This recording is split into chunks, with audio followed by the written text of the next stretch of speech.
बंदो गुरुपद कंगे कृपा सिंधु नररूप हरि महामोहतम पुंज जासु बचन रवि करनी करो धन धन सतगुरु सुखदा महिमा कहीं न जाए जो कुछ कहो तुम्हारी कृपा मौत कछु न बसाए। और व्यक्त रूप में प्रातः स्मरणीय अनंत श्री बेहोसित परम पूज्य सदगुरु महाराज के चरणों में कोटि कोटि नमन। मंचासीन में पूज्य भागन विशिष्ट गुरुजन, उपस्थित सत्संग प्रेमान भावों, माताओं एवं बहनों, सभी के अंदर में बैठे हुए परमात्मा को कोटि कोटि नमन।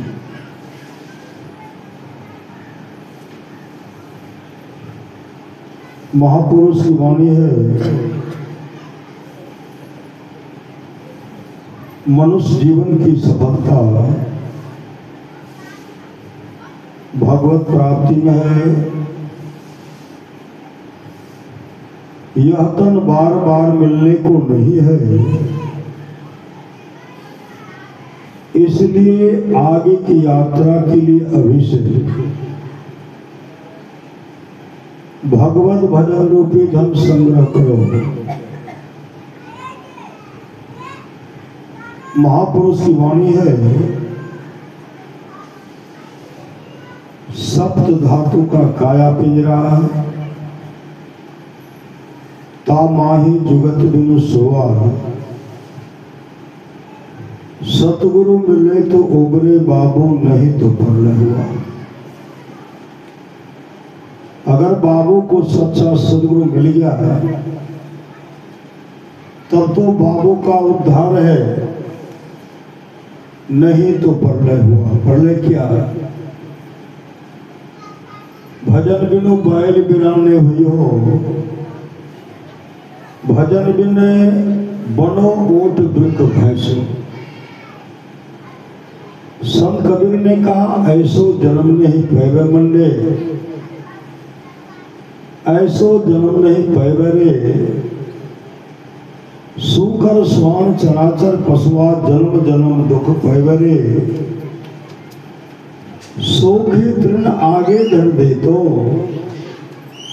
घास भूसा नहीं पैवे मंडे, ऐसो जन्म नहीं पैवे।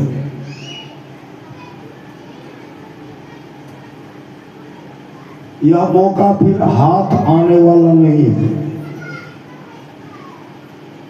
परमाराज सदगुरु कहने कृपा की, समय गया फिरता नहीं, झट ही करो निज काम। जो बीता सो बीतिया, अब हो बहु गुरु नाम। संत मता बिन गति नहीं, सुनो सकल दे कान। जो चाहो उद्धार को बनो संत संतान। में ही भेद है, संत बता कर गाय। सबको दियो सुनाए के, अब तो रहे चुपा। सत पलटू साहब ने कहने की कृपा की, भजन आतुरी कीजिए और बात में देर। और बात में देर, जगत में जीवन थोड़ा। मानुष तन धन जात गोर धरी करो निहोरा, कांच महल के बीच पवन एक पंछी रहता, 10 दरवाजा खुला उड़न को नित्य उठी चाहता, भज लीजिए भगवान यही में भल है अपना, भज लीजिए भगवान यही में भल है अपना, आवागमन छुटे मिटे जन्म की कल्पना, पलटू अटक न कीजिए 84 घर, फिर कदे देर मत कीजिए, नहीं तो 84 लाख घर फिर 84 लाख योनि में जाना पड़ेगा।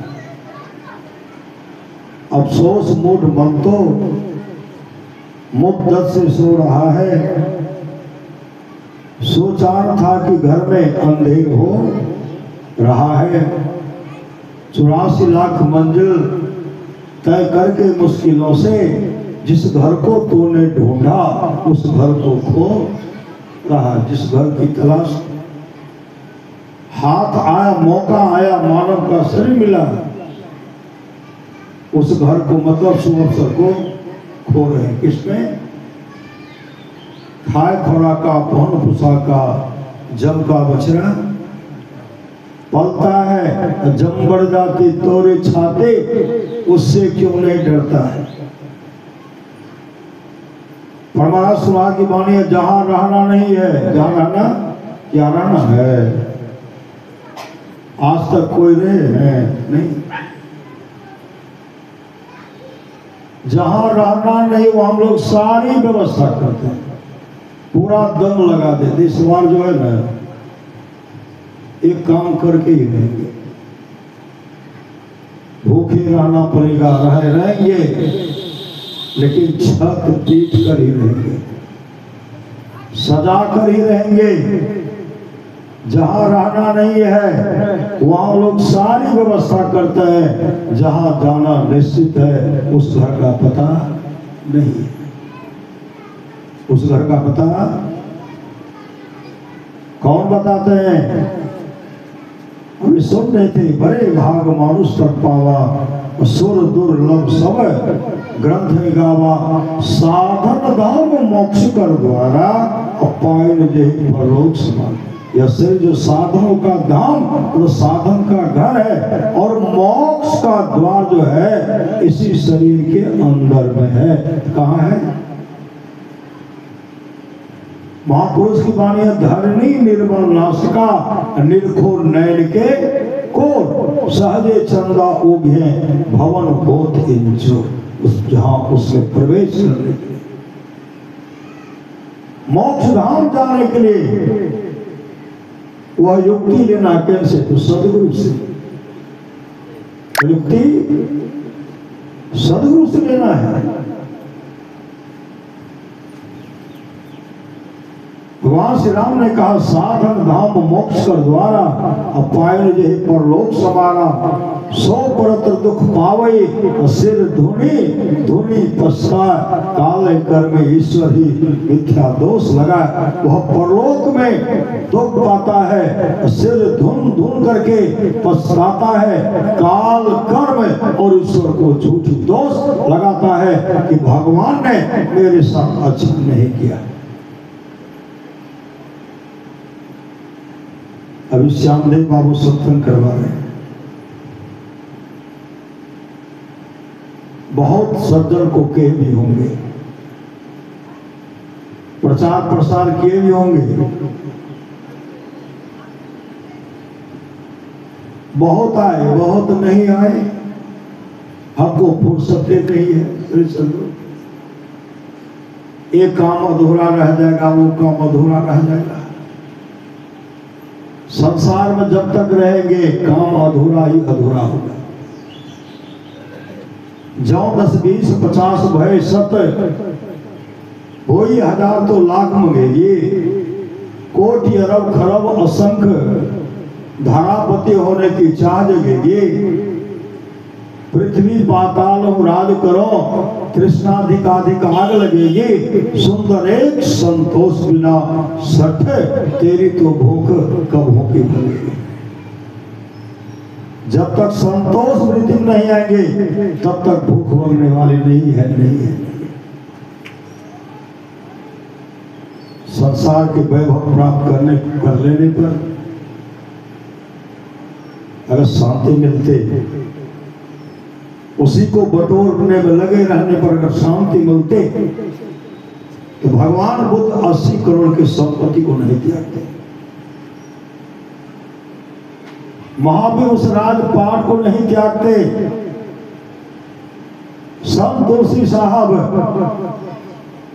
को राजगद्दी मिलने वाली थी, राजा राज्याभिषेक होता है, छोड़ करके भाग गए। परमानाथ सम्राट 75 बीघा जमीन को ठुकराए। ऐसे ऐसे महापुरुष के जीवन को बड़ी, जिसने संसार के वैभव को ठुकराया और अपने जीवन के बागडोर को सदगुरु के हवाले किया। संसार में उस पद को प्राप्त किए जिस पद को प्राप्त करने के बाद कभी दुख का मुख नहीं देखना पड़ता है, और संसार में उसके बाद किसी पद को प्राप्त करने की इच्छा उनके मन में नहीं रहेगी। क्या? वो तो मोक्ष को प्राप्त कर।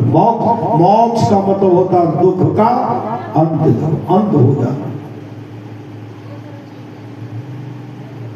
कैसा भाव रहना चाहिए? बाबा देवी साहब की वाणी सच्चा शिष्य है जो गुरु को परमात्मा के तुल्य जानकर आदर करते हैं। महापुरुष की वाणी निहारो यारो गुरु मूर्ति की, और गुरु मूर्ति सुरति बिच निरखो अतुप तब उरु होते इंजो। गुरु के प्रति समर्पण। मानव का शरीर मिला है, जीवन में सदगुरु चाहिए। कर्णधार सदगुरु दिरनावा, दुर्लभ साध सुलभ करी पावा। जो गुरु देंगे वही राम दे सकेंगे, जो गुरु नहीं देंगे वो राम कभी नहीं दे सके, कभी नहीं दे सके। भगवान कृष्ण क्रूर जी से कहा, क्रूर काका आप मेरे जिस रूप और स्वरूप का दर्शन कर रहे हैं, जिन पर गुरु की बहुत बड़ी कृपा होती है वही रूप और स्वरूप का दर्शन करते हैं। इसलिए जीवन में सदगुरु चाहिए, सदगुरु चाहिए। आप लोग जानते होंगे समर्थ रामदास जी महाराज को। समर्थ रामदास जी महाराज अपने शिष्य मंडली के साथ जा रहे थे। बहुत आगे बढ़े, रास्ते में कुआं था, वहां एक विशाल वृक्ष था, और वृक्ष का मोटा डाल जो है कुएं के अंदर में घुसा हुआ था। अब पत्ता जो टूट करके कुएं में गिरता था, गिरने के बाद पत्ता पानी में गिरता था, पत्ता पानी में सड़ता था, उसमें कीड़े मकोड़े हो जाते। अब पीने वाले रोगग्रस्त हो जाते थे, रोगग्रस्त। तमाम शिष्य मंडली के साथ जा रहे थे। समर्थ रामदास जी महाराज जैसे वहां पहुंचते हैं, वहां रुक गए। रुकते हुए कहते हैं, इस वृक्ष पर चढ़ करके उस डाल को काट सकते हो? कोई काट सकते हो? उस डाल को काटना मानो मौत के मुंह में जाना है। तमाम शिष्य अपने सिर को नीचे कर लिए। एक शिष्य था अंबादास, पीछे खड़े थे, एक तक अपने सदगुरु को देख रहे थे। अपने सदगुरु को तो देख रहे थे। समर्थ रामदास जी महाराज कहते, अम्बा इस वृक्ष पर चढ़ करके इस डाल को काट सकते हो? अंबादास कहते हैं, गुरु आज्ञा की दे, गुरु आज्ञा की दे, आपकी आज्ञा होगी मैं वृक्ष पर चढ़ करके उस डाल को काटूंगा। कहा, बेटा इस डाल को काटो। उसी समय वो अपने गुरु को प्रणाम करते हैं, और प्रणाम करने के बाद नाम का सुमरण करते हैं। सतगुरु की सेवा करे अपावे पर, वाना हो नाम लगन छूटे नहीं, सोई साधु साधु साना हो। नाम का सुमरण करते हुए वृक्ष पर चढ़ गए। नाम का सुमरण कर रहे हैं, कुल्हाड़ी को चला रहे हैं। समर्थ रामदास जी महाराज कहते, अम्बा तू पागल हो गया, तुम उसी डाल को काट रहे हो जिस डाल पर तुम बैठे हो। तुम रसातल में चले जाओ, तुम कुएं में चले जाओगे, तुम्हारी मृत्यु हो सकती है। उस वृक्ष पर से अंबादास कहते, गुरुदेव यह छोटी सी कुआं है तो क्या है, आपके आशीर्वाद से मैं भवसागर रूपी कुएं को पार करने की आशा रखता हूं। समर्थ रामदास जी महाराज ने कहा, बेटा अगर ऐसा तेरा विश्वास है तो डाल को काट। वो नाम का सुमरन कर रहे थे, डाल पर कुल्हाड़ी चला रहे थे, डाल आधा कटा, वजन नीचे आया, डाल सहित डाल टूट गया, अंबादास सहित कुएं में चला गया। शिष्य मंडली में हाहाकार मच गए, शिष्य मंडली में हाहाकार मच गए। समर्थ रामदास जी महाराज बहुत बड़े ताकतवर थे।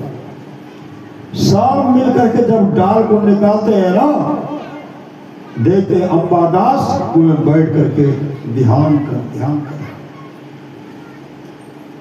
जब कुएं से उनको निकाला गया, अपने सदगुरु के चरण लिपट गए। क्यों लिपट गए? कुएं में सदगुरु का दर्शन हो गया। कुएं में सदगुरु प्रकट हो गए थे, कुएं में सदगुरु का दर्शन। और कहते, गुरुदेव आप तो मेरा कल्याण कर दिए, आप तो मेरा कल्याण कर दिए। कैसा कल्याण? दृष्टि खुल गई थी, दृष्टि खुल गई। सुन रहे थे ना, और एक गुप्त मत सभय कहो कर जोर, संगर भजन बिना नर भक्ति न पावे मोर। मतलब दृष्टि खुल गई, प्रकाश का दर्शन हुआ, शब्द को भी सुने, आज मोक्ष धाम का अधिकारी हो गए। गुरुदेव आप तो मेरा कल्याण कर दिए। समर्थ रामदास जी महाराज कहते, बेटा मैंने नहीं, तेरा विश्वास ने तेरा कल्याण क्या है। आज से तेरा नाम कल्याण दास होगा, कल्याण दास, क्योंकि अपना कल्याण कर लिया।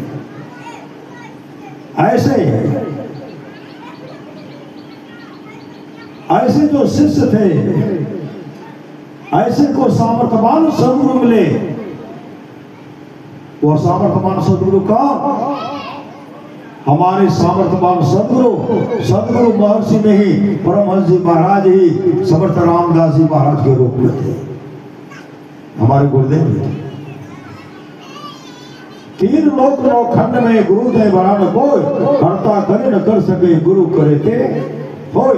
राम कृष्ण को बरो तीनों तो गुरु किन्ने, 3 लोक के वे धनी जो गुरु आगे अधीन। मतलब गुरु की नित्य कर पूजा, जगत तीन सब नहीं दूजा, मैं ही को आन नहीं सोजा, भगत गुरु ही आधारा है।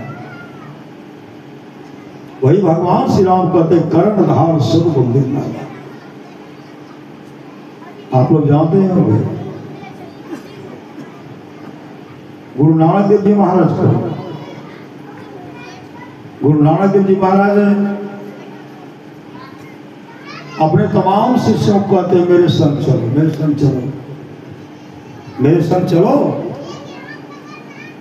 तमाम शिष्य निकल गए। आगे जब बढ़ते हैं, गुरु नानक देव जी महाराज के पास में गिलास था, गिलास शहर के गंदी नाले में गिरा दिया।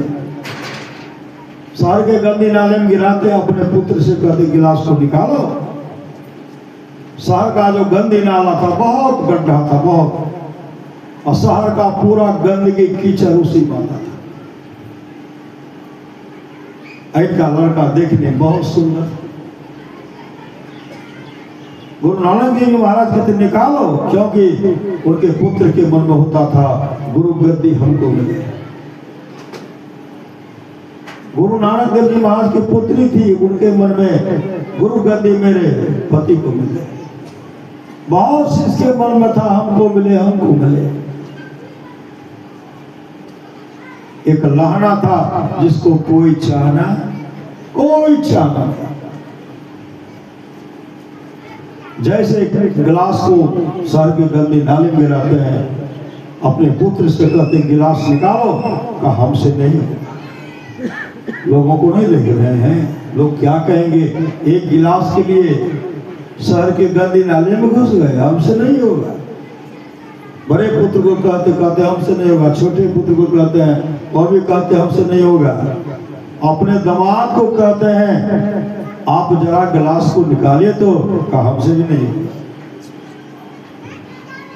लाना पीछे खड़े थे, एक मतलब सदगुरु को देख रहे थे।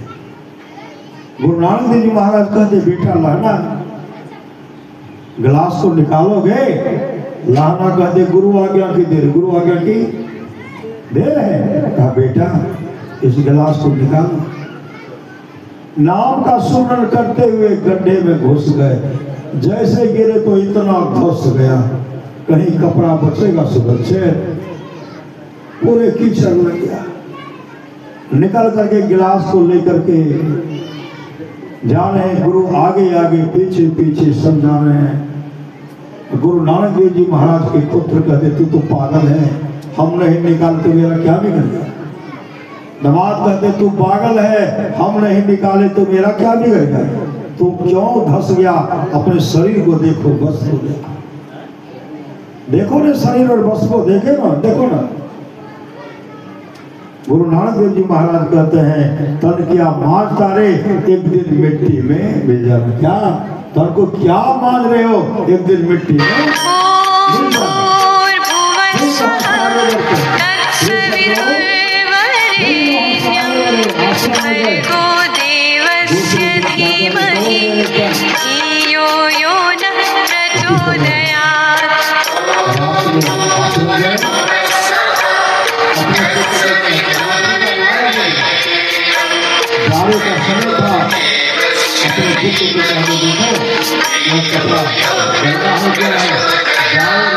नदी में इसको साफ करके लाओ। जाड़े के समय रावी नदी का जल जो है बर्फ की तरह जम जाता।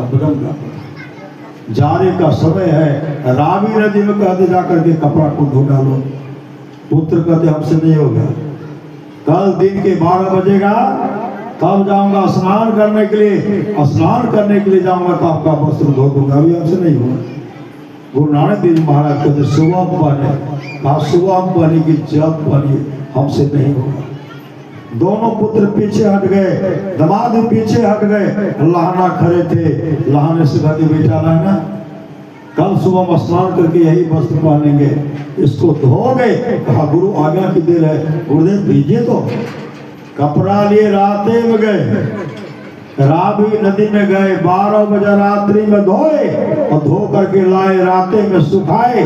और सुखाने के बाद ब्रह्म मुहूर्त में गुरु नानक देव जी महाराज स्नान किए, उसी कपड़ा को पहने। और दिन का जब 12 बज गया तो उधर से दोनों पुत्र आते हैं, दामाद आते हैं, कहते जब न तब आप कहते ये करो वो करो, ये करो वो करो, हमको मरना थोड़े है, रात में जाते हमारी मृत्यु हो जाती, लाइए कपड़ा, जा रहा हूँ स्नान करने के, धो करके ला दूंगा। तो नानक देव जी महाराज कहते हैं इस कपड़ा को रात्रि के 12 बजे लहना रावी नदी से धो करके लाए हैं, उसी कपड़ा को पहने हुए। पुत्र कहते हमको मरना नहीं है, लहना को मरना है। फिर परीक्षा देते हैं, जिसे वे लोग 70 बैठे हुए हैं, तमाम भक्त सब आए। भंडारा तो पहले समाप्त हो गया था।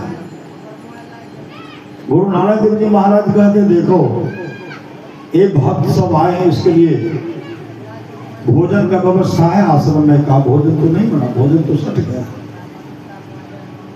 क्या काम करो, यह ककीर का वृक्ष है, ककीर का वृक्ष है ना, कांटादार ककीर का वृक्ष है, इस पर चढ़ करके डुलाओ, तरह तरह का मिठाई गिरेगा। अपने बड़े पुत्र को कहते चढ़ करके डुलाओ, तो बड़ा पुत्र क्या कहते हैं अब आप वृद्ध हो गए, आपका माथा काम नहीं कर रहा है, इस वृक्ष पर चढ़ेंगे कांटा चुभेगा और डुलाएंगे तो तरह तरह का मिठाई मिलेगा, आपका माथे खराब होगा, हमसे नहीं। दोनों पुत्र पीछे हट गए, दामाद भी पीछे हट गए। लाना खड़े थे, एक टक अपने सदगुरु को देख रहे हैं, एक टक महापुरुष की ओर निहारो आरो गुरु मूर्ति की ओर, एक टक अपने सदगुरु को देख रहे हैं। गुरु नानक देव जी महाराज कहते हैं ना गुरुदेव, अब बेटा इस वृक्ष पर चढ़ो तो ककीर का वृक्ष है, डुलाओ, तरह तरह का मिठाई गिरेगा। विलंब नहीं किए, नाव का सुमरण करते हुए पुत्र के मन का, पुत्र को तो डर था कांटा चुभेगा, दामाद को तो डर था कांटा चुभेगा। लहना नाम का सुमरण करते हुए ऐसे जैसे पकड़ते हैं वृक्ष को तो कांटा तो चुभा लेकिन कष्ट नहीं हुआ। श्री सदगुरु चढ़ करके जैसे डुलाते हैं, जैसे पका हुआ आम, वृक्ष में पका हुआ आम होता है, जब पत्ता डुलाई तो बदाबद बदाबद गिरता है। लहना नाम का सुमरण करते वृक्ष को डुला रहे, बदाबद बदाबद तरह तरह का मिठाई गिरता है। पुत्र सब देखते रहे, सब मिठाई को उठाए और कहीं धूल भी लगा हुआ, पूरे भक्तों को खिलाए और पुत्र दबा देखते रहे। फिर परीक्षा लेते हैं, चलो मेरे संग। चलते चलते आगे बढ़े, श्मशान घाट की ओर जाते हैं। जैसे श्मशान घाट पहुंचते हैं, गुरु नानक देव जी महाराज कहते क्या है, हम किस जगह? कहा श्मशान घाट। क्या है? कहा कोई लाश सड़ा गला है, कोई तरोताजा है, किसी का खोपड़ी है, किसी का हड्डी है। कहा आगे में जो है कफन से ढका हुआ था, कहा लगता है तरोताजा लाश है। कहा जाओ उसको खाओ। पुत्र को कहते, पुत्र कहते फिर आपका माथा बिगड़ गया। श्री सदगुरु लाश को कहीं खाया जाता है? दोनों पुत्र पीछे हट गए, दामाद से कहते वह भी पीछे हट गए। लहना सदगुरु को देख रहे थे।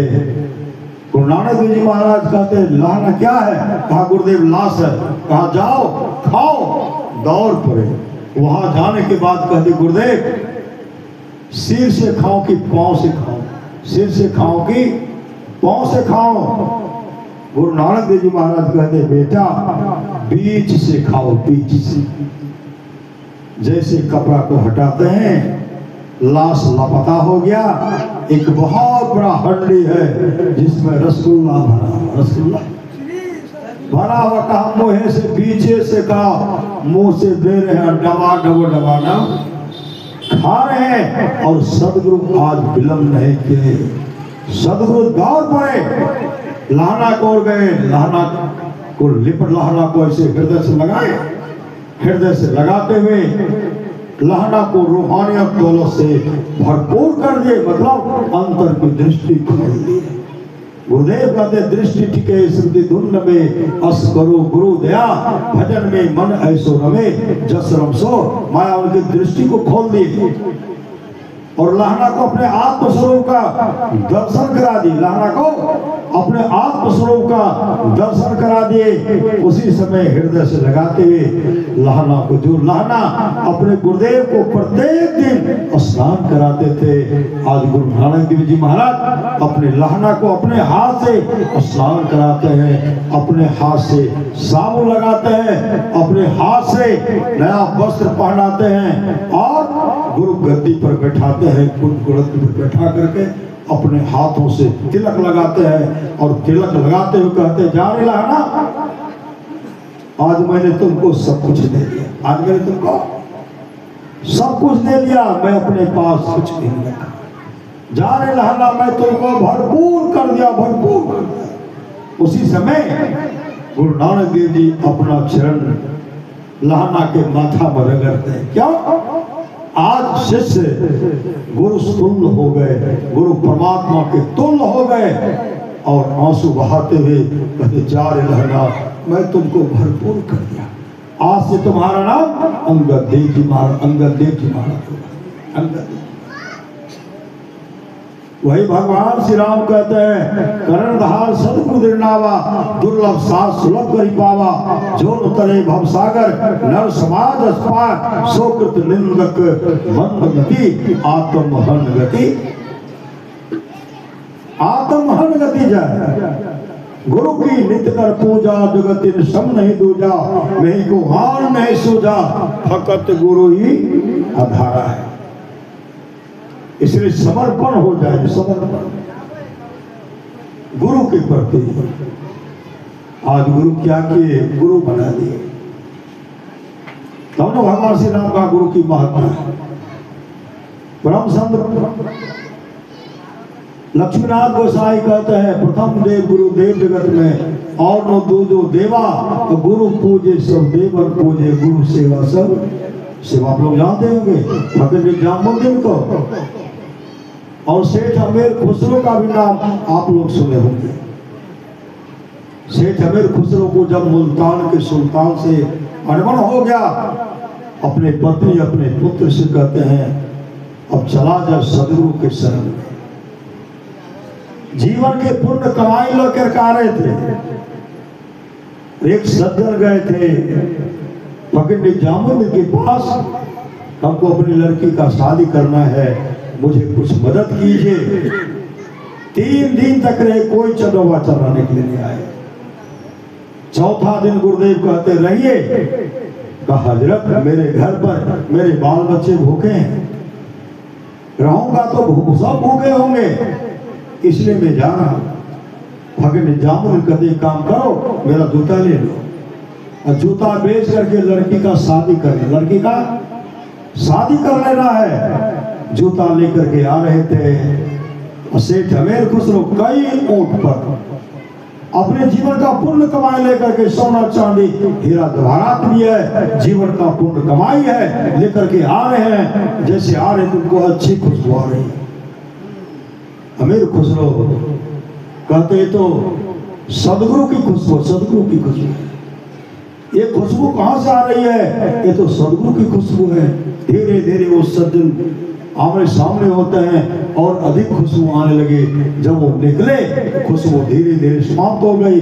अमीर खुसरो कहते हैं, लगता है इसी के पास कुछ है, पुनः उनको वापस कराए। और जैसे वापस आए, कहते हैं भैया कहाँ से आ रहे हो? कहा फकीर निजामुद्दीन के पास। कहा तेरे पास पीर की खुशबू, मतलब सदगुरु की खुशबू है, तेरे पास क्या है? इस चादर में क्या है? उस समय वो सज्जन कहते हैं, इसमें पीर की जूती है, मतलब सदगुरु की जूती है। कहा किसने दिया? कहा सदगुरु ने दिया। फकीर निजामुद्दीन ने दिया। इस जूता को बेच करके बेटी का शादी कर लेना। वही बेचने के लिए जा रहा है। अमीर खुसरो कहते कितना बेचोगे? कहते जो देना चाहते दे दीजिए। उस समय अमीर खुसरो कहते मेरे पास कई ऊंट हैं, 3 ऊंट छोड़ करके, एक मेरे लिए, एक मेरे पत्नी के लिए और मेरे पुत्र के लिए 3 ऊंट छोड़ करके, मेरे पास जो शेष ऊंट है तमाम पर सामान लगा हुआ, सामान लगा ले जाओ। उसके बदले में पीर का जूता ले लो। पीर का जूता लिए हृदय से लगाते हैं, माथे में रखते हैं, चूमते हुए सदगुरु की शरण में गए। जैसे फकीर निजामुद्दीन के पास जाते हैं, फकीर निजामुद्दीन ने कहा इसमें क्या है? कहा पीर का जूता है। फकीर निजामुद्दीन कहते हैं मैं गरीब व्यक्ति को दिया था, तू कैसे ले लिया? अमीर खुसरो कहते हैं सदगुरु मैंने जूता को खरीदा है। कहा कितना में? कहा मेरे पास बहुत ऊंट थे, उस पर सामान लगा, सोना चांदी हीरा जवाहरात भी है, तमाम को दे करके मैं पीर का जूता, सदगुरु का जूता खरीदा हूं। जैसे कहते फकीर का जूता खरीदा हूं। अमीर खुसरो कहते हैं, अमीर खुसरो कहते हैं सदगुरु मैं आपका जूता खरीदा। फकीर निजामुद्दीन कहते जा रहे अमीर, तेरा सस्ता में सौदा पट गया, तेरा सस्ता में सौदा पट गया। जहां मैं रहूंगा कहां वहां तुम रहोगे। मेरा और तेरा समाधि मंदिर एक जगह बनेगा। अमीर खुसरो कहते आप तो सच्चे पातशाह फकीर हैं और मेरा और आपका कैसे बन सकता है? उस समय फकीर निजामुद्दीन ने कहा अगर मेरा तेरा समाधि स्थल एक जगह नहीं बना, तो मेरा समाधि स्थल 7 टुकड़ों में खंडित हो जाएगा। श्री सदगुरु इतने समर्पित हो गए, इतने समर्पित हो गए, जहां भी सत्संग होता है वहां सत्संग में जाने के लिए कहते हैं। इनके बहुत शिष्य थे, फकीर निजामुद्दीन के बहुत शिष्य थे। सबके मन में था गुरु मैं बनूंगा, गुरु मैं बनूंगा, मुझे गुरु गद्दी दे दे। तमाम शिष्यों के मन में था। और अमीर खुसरो गुरु के आगे पीछे करते थे, कोई चाहना नहीं, आगे पीछे करते थे। सुबह से लेकर के शाम तक गुरु और शिष्य दिल्ली शहर को रौंद दिए। हर गली में, हर जगह ऐसे इधर उधर जाने। बाजार के लोग कहते, दुकानदार सब कहते हैं आज गुरु और शिष्य को क्या हो गया, सुबह से लेकर के शाम तक इधर से उधर घूम रहे, क्या हो गया, क्या हो गया, गुरु और शिष्य को इधर से उधर कर रहे हैं। होते होते जब संध्या होने को चला, फकीर निजामुद्दीन एक बेश्या के कोठे के पास जाता है और अपने तमाम शिष्यों से कहते हैं मैं ऊपर जाता हूँ, ऊपर श्री सदगुरु मैं ऊपर जाता हूँ, जब तक मैं वहां से वापस नहीं आता हूँ तब तक तुम लोग मेरा इंतजार करना, राह देखना, बाट दो। जैसे आगे बढ़े वेश्याश्रम के चरण लिपट गए। महाराज का क्या सेवा करो।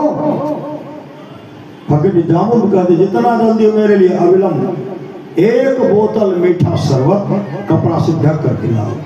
रात में 4 फुरका, 1 कटोरा दाल, 1 कटोरा दूध का व्यवस्था करना है। अभी हम सत्संग करेंगे। सत्संग हो रहा है, श्री सदगुरु सत्संग हो रहा है। धीरे धीरे इतने उपदेश के सब अपने जीवन के मार्ग को संत सदगुरु के हवाले कर दिए, मतलब दीक्षा ले लिया। सुबह जब हुआ काफी सुध ऊपर चढ़ चुका था, वहां से नीचे देखते हैं सब शिष्य लगे थे, बचे थे ये अमीर खुसरो एक टक ऊपर देख रहे हैं। ऊपर से फकीर निजामुद्दीन कहते हैं सब और सब कहाँ है, तू और सब कहाँ गया, और सब कहाँ गया। अमीर खुसरो कहते गुरुदेव जिस समय आपके हाथ में बोतल आया उसी समय वो तमाम कुछ से कुछ कह करके चले गए। जो गुरु कहते थे नशा का सेवन नहीं करना चाहिए, आज वेश्या के कोठे पर नशा पान करेंगे। कुछ से कुछ कह करके चला गया। फकीर निजामुद्दीन कहते हैं और सब चला गया, तू क्यों नहीं चला गया, तू भी चला जाता। उस समय अमीर खुसरो कहते हैं हजरत चला तो मैं भी जाता, लेकिन मैं जाता तो कहाँ जाता, आपके सिवा इस दुनिया मेरा है कौन, आपके सिवा इस दुनिया मेरा है कौन। उसी समय सदगुरु ऊपर से नीचे आते हैं और अमीर खुसरो सदगुरु के चरण लिपटते हैं। फकीर निजामुद्दीन उनको हृदय से लगाते हैं, रूहानी और दौलत से भरपूर कर देते, मतलब अंतर की दृष्टि खोल देते हैं, गुरु समान गुरु तुल्य बना देते हैं। गुरु की नित्य कर पूजा, जगत सब नहीं दूजा, मैं को आन नहीं सूझा, भगत गुरु ही अधारा है। वे सुन रहे थे जौ पर लोग यहाँ सुख चाहो, सुनिमम वचन हृदय दृढ़ गाओ, सुलभ सुखद मार्ग या भाई, भगति मोर पुराण सुध गाए, भगति सुतंत्र सकल सुख खाने, अबिनु सत्संग न पावे। पुराने भक्ति का मतलब सेवा का सेवा करना चाहिए। गुरुदेव की वाणी है स्त्रियों के लिए मोक्ष के हेतु। उनके घर में सास ससुर माता पिता पति जो हैं ईश्वर के तुल्य हैं। जो स्त्री गुरु की सेवा करेगी, गुरु से युक्ति लेकर के सास ससुर माता पिता पति की सेवा करेगी, ईश्वर भजन करेगी, मोक्ष को प्राप्त करेगी। इसलिए कहते भगति स्वतंत्र सकल सुख खाने, अबिनु सत्संग न पावे प्राणी। भगवान श्री राम और वशिष्ठ जी का संवाद है, जो वाणी विचार के द्वारा अपने पिताजी को प्रसन्न कर लेते हैं। अगर पिताजी खुश हो गए, ब्रह्मा विष्णु महेश खुश हो जाते हैं। जो वाणी विचार के द्वारा अपने माँ को प्रसन्न कर लेते हैं, लक्ष्मी सरस्वती पार्वती जी खुश हो जाती हैं। जो भाई भाई प्रेम से रहते हैं, तमाम देवता खुश हो जाते हैं। जो गोतनी गोतनी में प्रेम से रहती हैं, तमाम देवियां खुश हो जाते हैं जो गुरु को प्रसन्न कर लेते हैं। विश्व ब्रह्मांड में जितने ऋषि मुनि हैं सब खुश हो जाते हैं, कहे जाने की आवश्यकता नहीं है। आप लोग जानते होंगे पुंडलिक को, जब वो माता पिता का अनादर किए, माता पिता को धक्का मार करके घर से बेघर कर दिया। अगर वो जीवन में सत्संग करते, अपने जीवन के बार को सदगुरु के हवाले करते, तो माता पिता का अपमान नहीं करते, अपमान किए घर से बेघर कर दिए। माता पिता दूसरे गांव के मंदिर में जाकर के अपना जीवन यापन कर रहे, अपना भरण पोषण कर रहे। और उनकी पत्नी जब गर्भवती हुई ना, पत्नी कहती देखिए अब तो मेरा देख रेख करने वाला होना चाहिए ना। पुंडलिक कहते तुम चिंता काहे करते, भोजन बना करके मैं खिलाता हूँ। जब से शादी हुई तब से अपने से भोजन बना करके पत्नी खिला देते, झाड़ू लगाते थे, बर्तन मांजते, भोजन बना करके पहले पत्नी को खिला देते। माँ देख भी, माँ पुंडलिक के पिताजी से कहते हैं पुंडलिक तो बहुत को बिगाड़ दिया। यह सुनने के बाद पुंडलिक की पत्नी कहने लगी मेरा सुख मां से बर्दाश्त नहीं हो रहा, जिसके चलते पुंडलिक ने घर से निकाल दिया। आज पुंडलिक की पत्नी गर्भवती हुई, कहा मेरा सेवा करने वाला चाहिए, कहा मैं सेवा करूंगा। कहा बच्चे होंगे उसका देख रेख कौन करेगा, कहा मैं करूंगा। कहा सब काम आपसे तो नहीं होगा, कोई करने वाला चाहिए, कहा मैं व्यवस्था कर लूंगा। पुंडलिक की पत्नी का नहीं, कोई करेंगे ना तो रुपया लेंगे, भोजन भी लेंगे, वस्त्र भी लेंगे। इसलिए माँ को देखिए, माँ तो जो भोजन बचेगा वही खा लेगी, मेरा फटा साड़ी वो भी पहन लेंगे। माँ कोई मजदूरी नहीं लेंगे, लेकिन और तो लेंगे। पुंडलिक के मन में जचा नहीं, माँ का माता पिता के पास जाना चाहिए। जैसे गट्ठर बांधे निकल रहे थे, गांव के लोग कहते पुंडलिक कहाँ जा रहे हो, कहा तीर्थाटन करने। गाँव माता पिता को घर से धक्का मार करके भागा दिया, जा रहे हो तीर्थाटन करने के लिए, भगवान कभी प्रसन्न नहीं होंगे। अभी जा रहे हो तीर्थाटन करने के लिए, माता पिता तुम्हारे विलख विलख करके रोते होंगे। इधर से उधर गली गली होकर के निकले, जिस तरह लोग सत्संग करे इसी तरह सत्संग हो रहा था।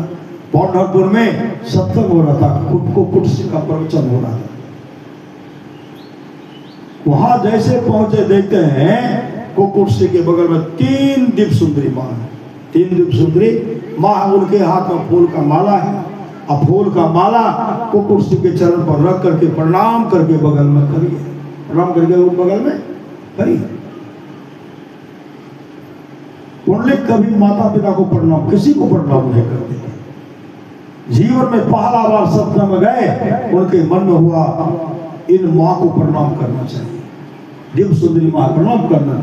जैसे आगे बढ़े, जैसे अपना हाथ उन माँ के चरण पर रखना चाहते हैं, माँ पीछे हट गए और कहे पापी, माता पिता को धक्का मार कर घर से बेघर कर दिया। तेरा मन अपवित्र है, तन अपवित्र है, हाथ अपवित्र है, इस अपवित्र हाथ से मेरा चरण स्पर्श करके मुझ पर पाप चढ़ना चाहता, पापी हट मार। पुंडलिक पीछे हट गए।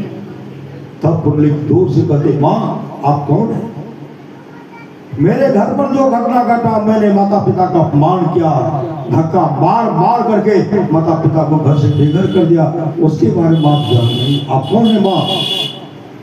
बहुत आग्रह करने पर जब बिलख बिलख करके रोने लगे, तो माँ कहती मैं गंगा हूँ, गंगा ये यमुना हो, वो गोदावरी। पुंडलिक कहती माँ आप गंगा यमुना गोदावरी सत्संग बातें हैं। उसमें माँ गंगा कहने मैं आई तो क्या आई, इस सत्संग में लक्ष्मी सरस्वती पार्वती जी आते हैं, इस सत्संग में तमाम देवता सब आते हैं, इस सत्संग में ब्रह्मा विष्णु महेश आते हैं, इस सत्संग में जीवन मुक्त महापुरुष संत भी समाधि को छोड़कर चरित्र सत्संग के वचनों को सुनते जाते हैं। माँ मेरा उद्धार कैसे होगा। माँ गंगा कहने जहां उद्धार होना चाहिए उस समय वो जगत तुम आ गए। कुकुटसी से भजन भेज ले लो, अमुक गांव के मंदिर में तुम्हारे माता पिता हैं, माता पिता का भरपूर सेवा करो। माँ के आंख से आंसू बहे तो सुख का आंसू, मेरा बेटा बहुत अच्छा सेवा करता है। मेरी बहू बहुत अच्छी सेवा करती है। जिस दिन इस तरह का आंख से आंसू बह गया, आशीर्वाद होगा, कभी जीवन में दुख का मुख नहीं देखोगे। इसलिए माँ बाप से बढ़कर जग में दूजा नहीं खजाना, जिसने जन्म दिया रे उसका दिल कभी ना दुखाना, कभी ना दुखाना, कभी ना दुखाना। माँ बाप से बढ़कर दूजा प्यार में छे, अभागलु मानव जकरा माँ बाप में छे। भगवान राम मसीह का संबंध है, माता पिता का सम्मान कीजिए, भाई भाई प्रेम से रहिए, अपने जीवन के बावरों को सत्संग के हवाले कीजिए, जीवन इहलोक परलोक मंगल का होगा। उसी समय कुकुर से भजन भेद लिए, भजन भेद लेकर कहते हैं गुरुदेव मैंने माता पिता को बहुत कष्ट पहुंचाया, मेरा कल्याण कैसे होगा? कुकुर से कहते अरे तो भागशाली है, अब भी माता पिता का सेवा करके माता पिता का हृदय जीत लो, तो आशीर्वाद ले लो। आए पुण्य, जब तक मेरे माता पिता जीवित रहे मैंने माता पिता का भरपूर सेवा किया। जब मेरे माता पिता संसार चंद्र से पूर्ण आकर के सत्संग करता हूँ, ध्यान करता हूँ, या अपने जीवन को सफल साकार करता हूँ, चले जाओ अमुक गाँव के मंदिर में तुम्हारे माता पिता। भजन भेद लेकर के जब मंदिर पहुंचे, पुंडलिक कहते माँ, माँ कहती पुंडलिक। जैसे पहुंचते हैं पुंडलिक अपने माँ के चरणों में लिपट गए, माँ हृदय से लगाती है, पिता हृदय से लगाते हैं, और उसी समय सेवा रहते। क्या सेवा चाहिए? माता को क्या चाहिए? पिता को क्या चाहिए? जाड़े के समय में गर्म पानी का व्यवस्था करते थे, अग्नि का सेवन कराते थे, भोजन बना करके खिलाते थे, स्नान कराते थे, और जब भोजन करने के बाद माता पिता आराम करते थे, उनका चरण सहलाते, माता पिता का चरण सहलाते, गहरी नींद में सो जाते थे, तो पुंडलिक अपने सिर को माता पिता के चरणों में सटा करके सोते थे, नाम का सिमरन कर। इसी तरह पर उनका दिनचर्या हो गया। धीरे धीरे वो किवाड़ को बंद करने लगे। इस सेवा करने में, सेवा माता पिता का सेवा करता हूँ, कोई न कोई आ जाते हैं, इसलिए किवाड़ बंद करके सेवा करने लगे। कहते कब हो कि दीन दयाल की भनक पड़ेगी कान। कुछ नाम का सुमरण करते थे, सेवारत थे, माता पिता का सेवा जो करते थे। एक दिन की बात है, भगवान विठल, भगवान कृष्ण का वहां पदार्पण हो गया। किवाड़ को खटखटाते हैं, किवाड़ को खटखटा कहते किवाड़ को खोलो। पुंडलिक कहते कौन है? कौन है जो किवाड़ खोलने के लिए कहते हैं? भगवान विठल कहते हैं भगवान विठल हैं। कहा कोई मुझे कृष्ण कहते हैं। पहले आप, पुंडलिक कहते पहले तो आप नहीं आते थे। भगवान कृष्ण कहते पहले मैं इसलिए नहीं आता था कि पहले तो माता पिता का सेवा नहीं करता था। आज मैं इसलिए आया कि तो माता पिता का सेवा करता है। जो माता पिता का सेवा करता है वो मेरा सेवा करता है। इसलिए पुंडलिक किवाड़ को खोलो, एक बार तू अपना दर्शन मुझे दे दो, मेरा दर्शन करो। पुंडलिक कहते हैं जब आप माता पिता के सेवा से प्रसन्न होते हैं, अभी अधूरा सेवा क्या हो, भरपूर सेवा नहीं किया हो, भरपूर सेवा करूंगा तब मैं आपके पास आऊंगा। भगवान विठल कहते तब तक मैं क्या करूं? पुंडलिक आधा टुक्का ईंट फेंकते हैं, कहते इस ईंट पर एक पैर पर खड़े रहिए, एक पैर पर खड़े रहिए, सेवा करके निकलूंगा तब आपका दर्शन करूंगा। भगवान विठल, भगवान कृष्ण एक पैर पर खड़े। जब सेवा करके निकलते थे, पुंडलिक भगवान के चरण में लिपटना चाहते थे और भगवान दौड़ करके हृदय से लगाते। इसी तरह दिन चलता और कहते पुंडलिक मांगो, क्या मांगते हो? कहा मैं माता का पिता का सेवा करूंगा, आप इस पर खड़े रहिए, जब भी निकलो तो आपका दर्शन हो। भगवान विठल कहते हैं तब तो मुझे यही रहना पड़ेगा, कहाँ कहीं भी रहिए, निकलिए तो आपका दर्शन होगा। आज पंढरपुर में पुंडलिक और कुकुर सिंह की समाधि मंदिर है। अब भगवान विठल पाषाण के रूप में खड़े हैं।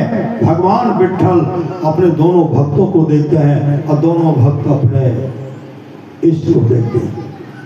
इसलिए जीवन में सदगुरु, अपने जीवन की बातों को सदगुरु के हवाले कीजिए। बच्चे के जन्मदिन के अवसर पर सत्संग हो रहा है। सदगुरु महाराज से प्रार्थना करता हूँ बच्चे का जीवन मंगलमय हो और आप तमाम का जीवन मंगलमय हो। यह सदगुरु महाराज से प्रार्थना, चाहना, और कामना है। श्री सदगुरु महाराज की जय। समय दिया गया था 4:45 बजे तक सत्संग समाप्त करना है, लेकिन बहुत अधिक समय हो गया। श्री सदगुरु महाराज की जय।